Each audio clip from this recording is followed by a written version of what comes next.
So now the hypothesis. The hypothesis is that um, plastics release the EDCs, and the EDCs are everywhere, but they're in our food. And there are EDCs that are called obesogens, which actually increase our propensity to be obese.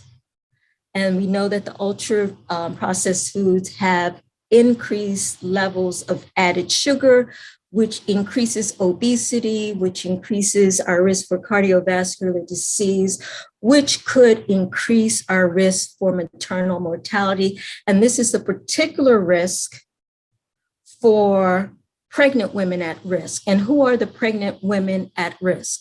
These are pregnant women who, based on their socioeconomic situation, based on their ethnicity, based on their race, based on inherent racism, may actually be at an increased risk for the effect of too many plastics, exposures of too many plastics, and too much ultra processed foods, which is contributing to the maternal mortality that we see. It's estimated that obesity adds at least another $200 billion to our US healthcare cost.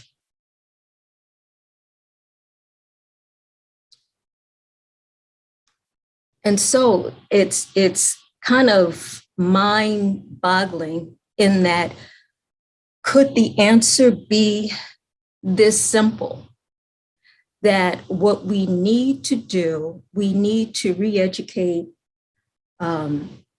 women, professionals, to the wisdom of natural and minimally processed foods.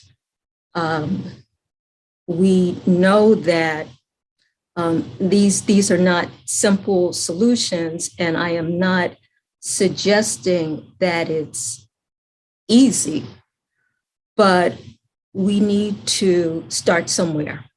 We need fiscal policies, maybe. We need to start taxing sugary drinks.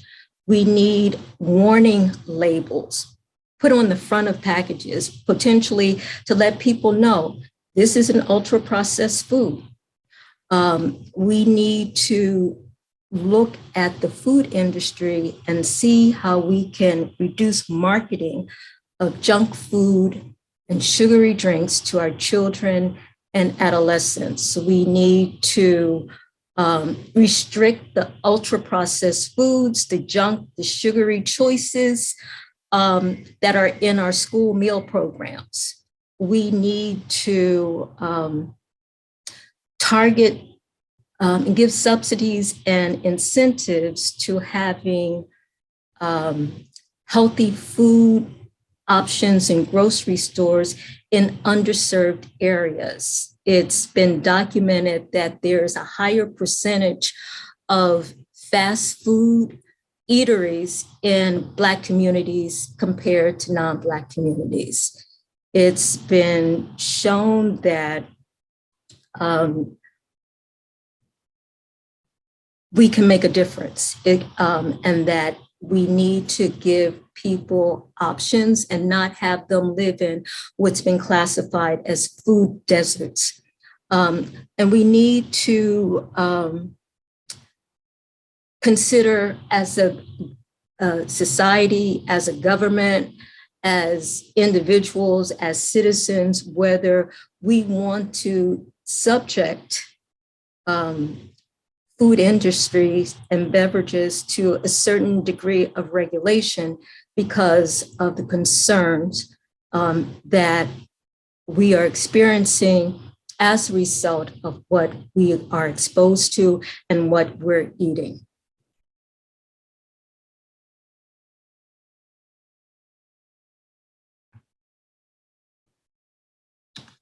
And so I That's it. I mean, that's my conversation. And the question is the US failing women? And I think that the answer is yet to be determined. I think for a lot of us, we are just understanding the magnitude of the problem. And that once we can see the magnitude of the problem, then we will start to identify areas that we can improve. And clearly, what I suggested was just my hypothesis, but we need more research. We need to figure out, is there any validity to what's been said and what can we do?